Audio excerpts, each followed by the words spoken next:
Hi, my name is John Prescott. Recently I attended an oral MAST in Papua New Guinea where I was an audio technician. Now, one of the things that I did there was I helped develop a filing system as well as work with Audacity, which was our primary program for cleaning up the audio files. And hopefully you're watching this video today because you are about to go on an oral MAST yourself. So I am happy to at least impart some of the knowledge share some of the knowledge that I gained on that trip to perhaps make your job easier. So if you wouldn't mind, let's get started.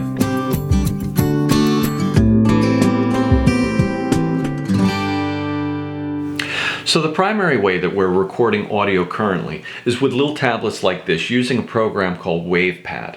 And of course, little podcast microphones that can plug right into the tablets. So let's jump right into it.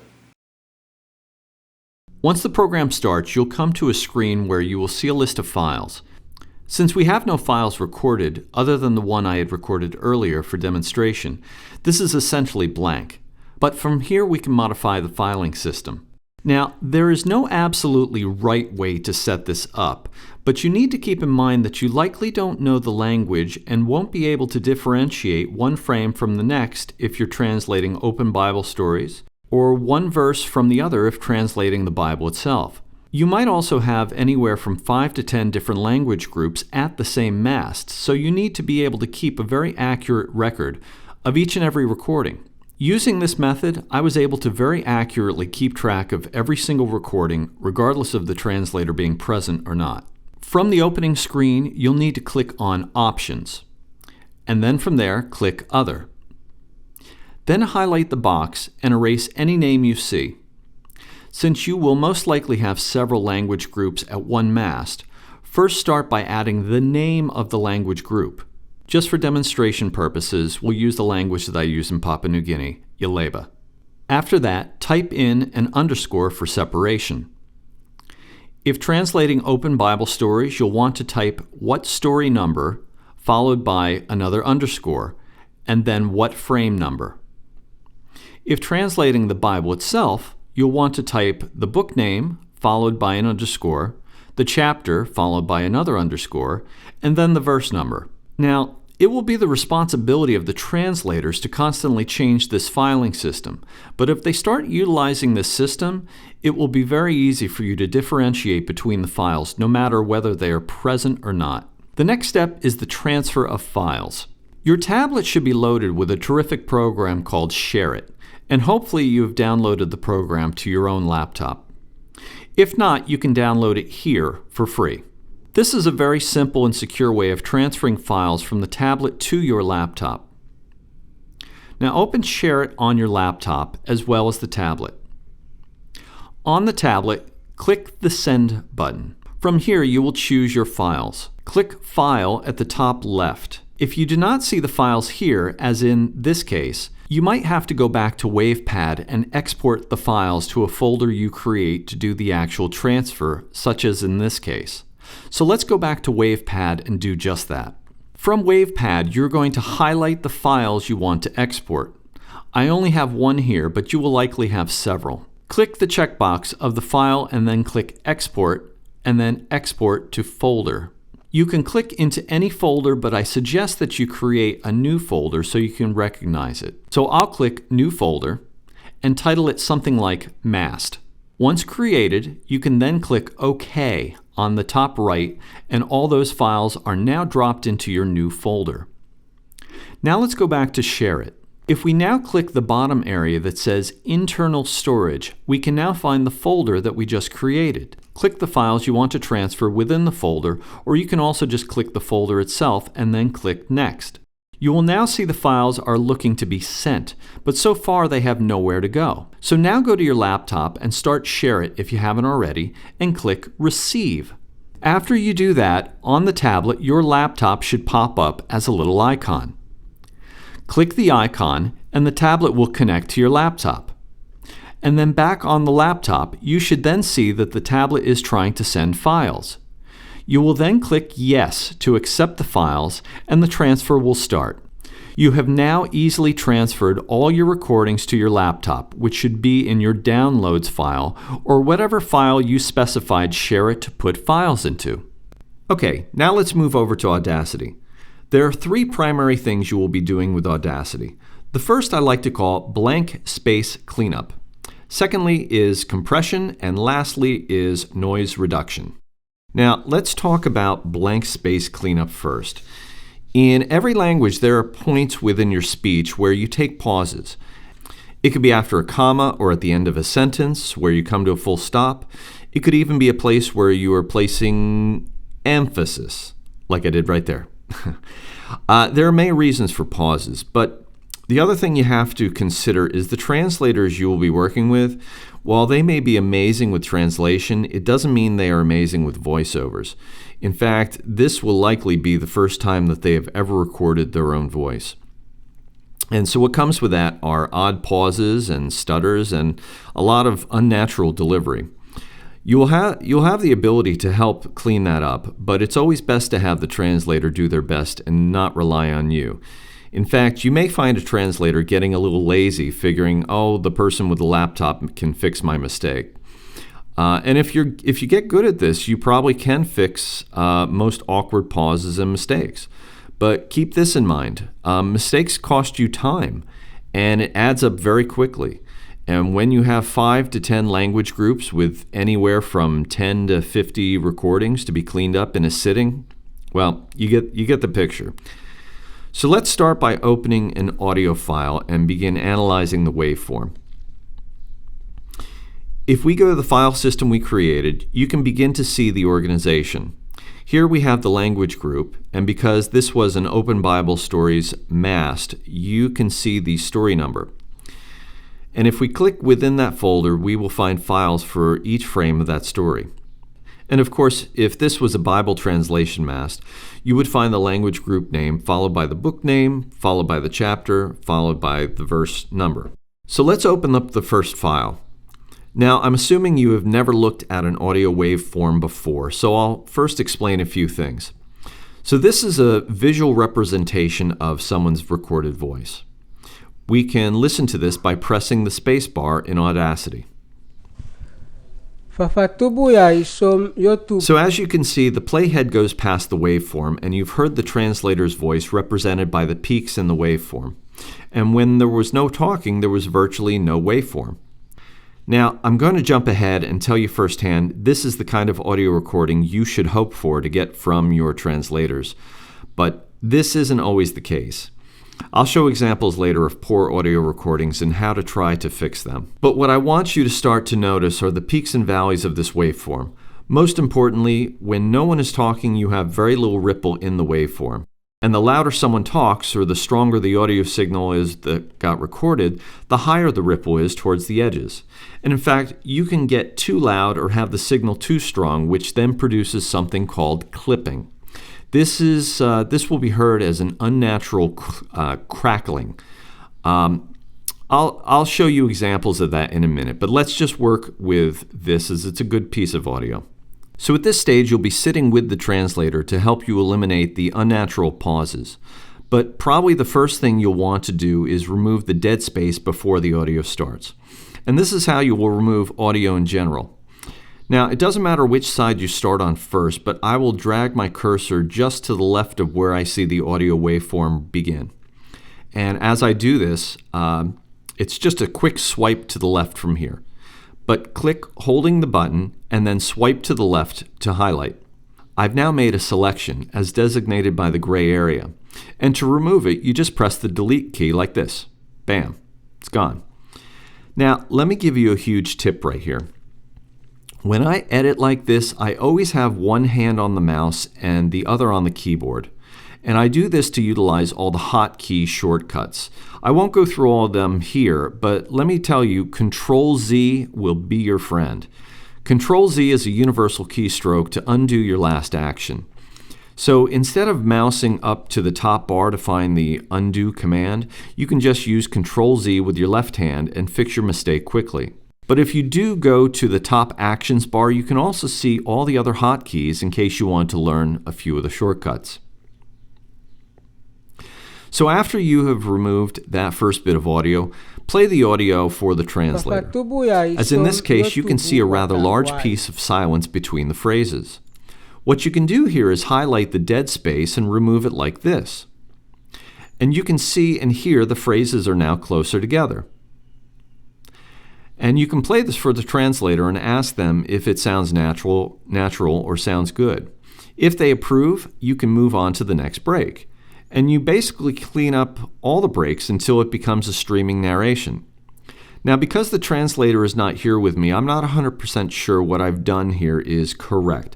But judging by my experience in the field, this is probably very close. So let's use this piece of audio to go to the next step, which I prefer to run an audio compressor here before the noise reduction. The reason for this is the compression will accentuate the white noise or the hiss that I'll later want to remove. And having a better signal of white noise will help me remove it.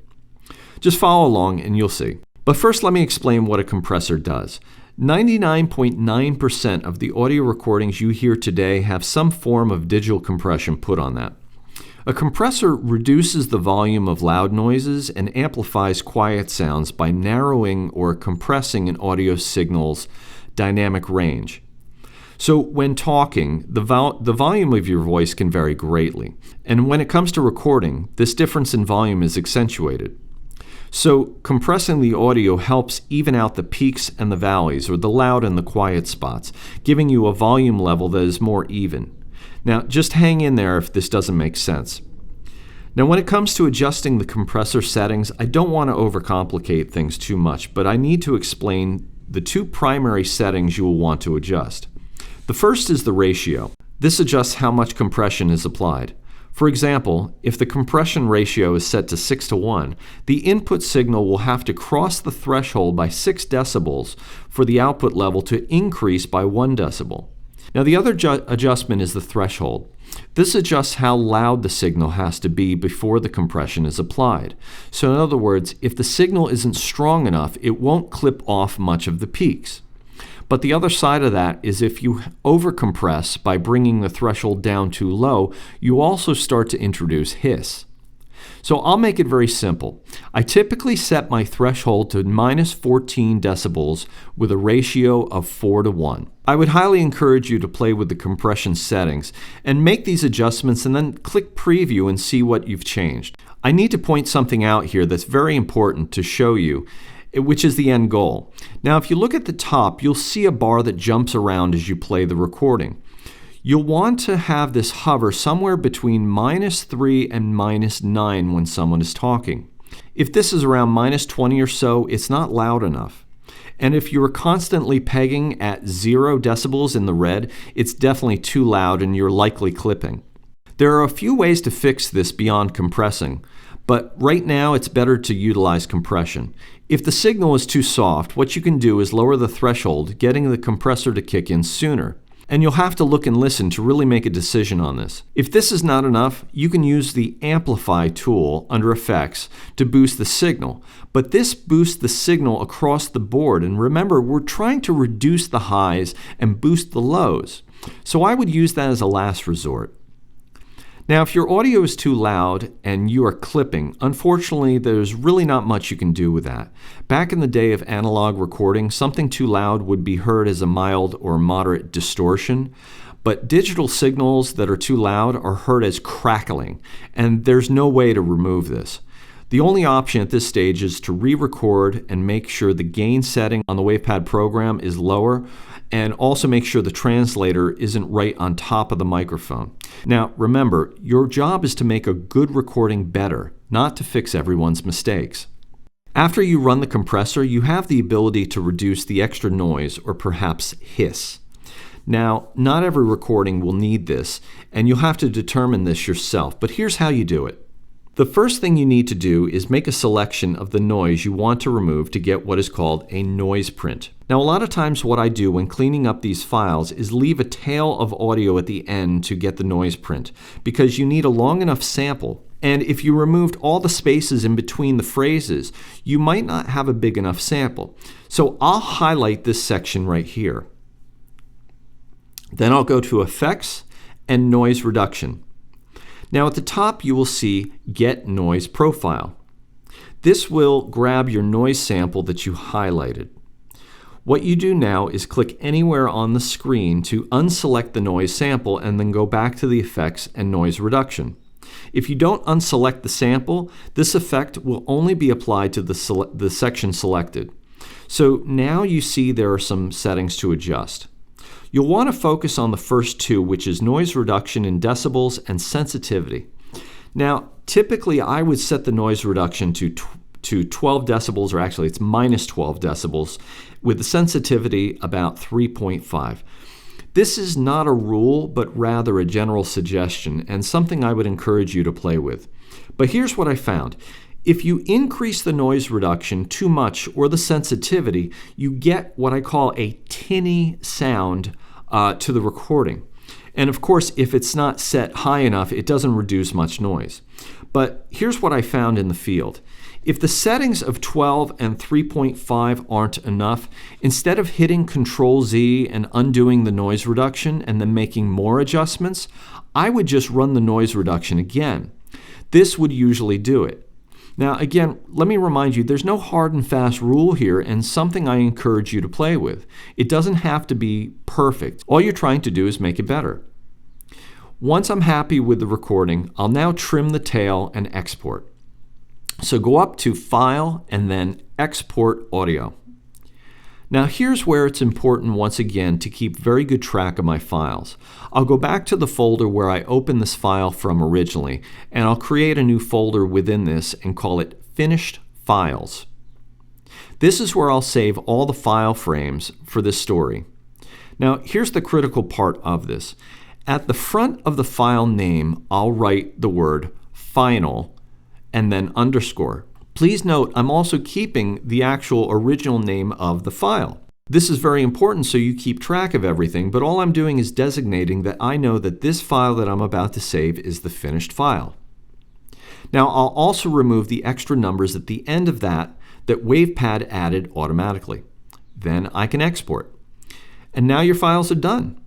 And to go to the next file, you can click the little X on the top left to close this file, and either go to the top under File and Open to start the next recording, or if you know your hotkeys, you can click Control-O.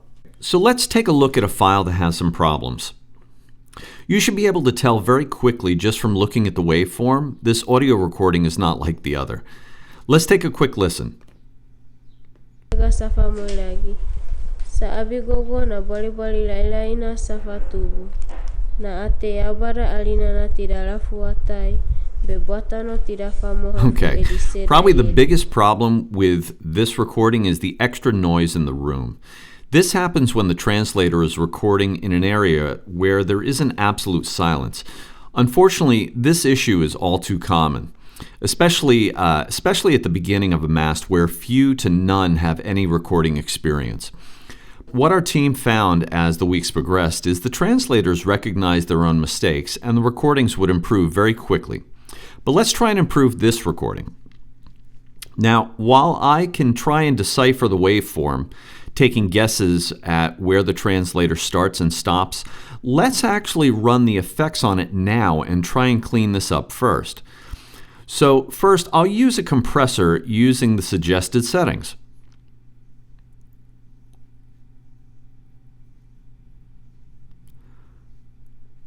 Then I'll highlight the audio at the beginning where there's a lot of room noise. Then I'll capture that sound sample with the noise reduction. Now click outside the area to unhighlight my sample. And now I'll go back and apply the noise reduction. Take a look at that. You're now seeing the waveform develop where you can visually pick out where they are talking. Now, I can choose to work with this, or I can actually run the noise reduction again. Here's the decision I have to make.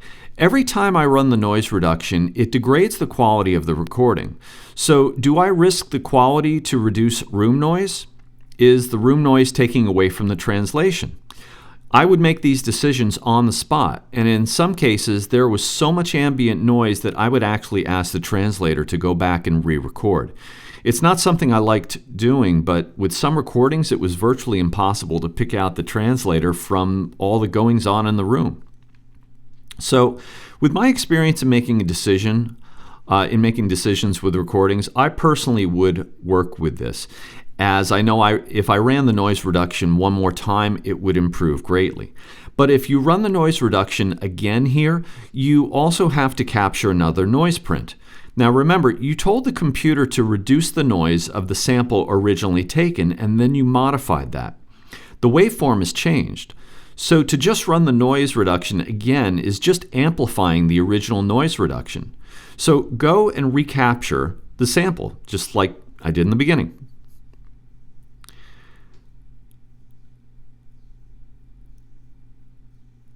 And then you can run the noise reduction with my suggested settings.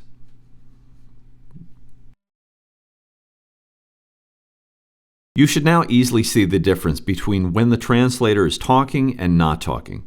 And at this stage, I would then work with the translator to eliminate the pauses. And then I would export without any further effects as I've already applied them. Now let's take a look at another recording. I wanted to show you this recording to give you an example of clipping. So take a listen to this section right here. Banua waka isu kiramurina rauna bona boiboai bakuyo bunua. This is the crackling that I was talking about. In fact, it can get even worse from here. But the point is, you can't fix a recording like this, and unfortunately the only solution is to re-record. That's why great care must be made by the translators to try and improve their recordings, or else they will have to go and do it again. And unfortunately, in a lot of cases, this can only be taught by trial and error. Okay, let's look at one last sample. The main issue with this recording is the signal isn't strong enough. And you can tell this by looking at the waveform, but also look at the decibel meter at the top of Audacity when you play the recording.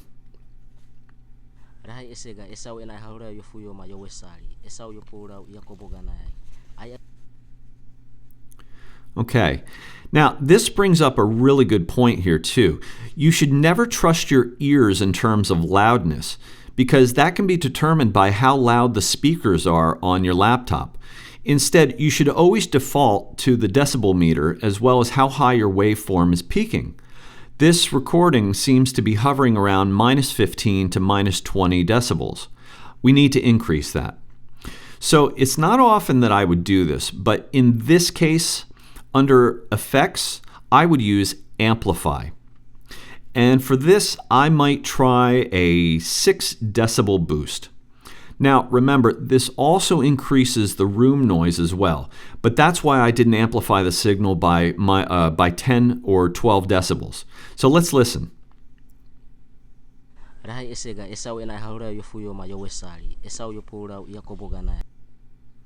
That's pretty good. And at this stage, I would probably run the compressor using my recommended settings just to get us home. Let's try that.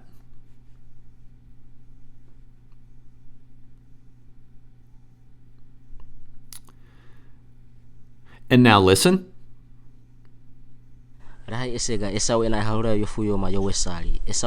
Yeah, and that's much better. In fact, listening to that, I might not even run a noise reduction, as the signal was strong and what little room noise there was didn't take away from the translator. This is all subjective. And will really be up to you as to what is acceptable. So that's it. Audacity has many tools within the program, but these are all the tools that I used in the field to clean up the recordings, and likely all the tools you're going to need. If I can make one last suggestion, however, and this is extremely, extremely important, bring an external mouse. I cannot emphasize this enough. You will likely double your workflow not having to fidget with a touchpad. And also, if you take the time to learn just a few simple hotkeys, like the ones I showed you, you will absolutely speed up the process. It might seem awkward at first if you've never done it before, but trust me, it is definitely the way to go. So, I hope this little video has been thorough enough. Well, to get you started at least. And in truth, nothing beats experience. But at the very least, this will get you pointed in the right direction. I wish you all the best on your trip and your MAST experience, and God bless.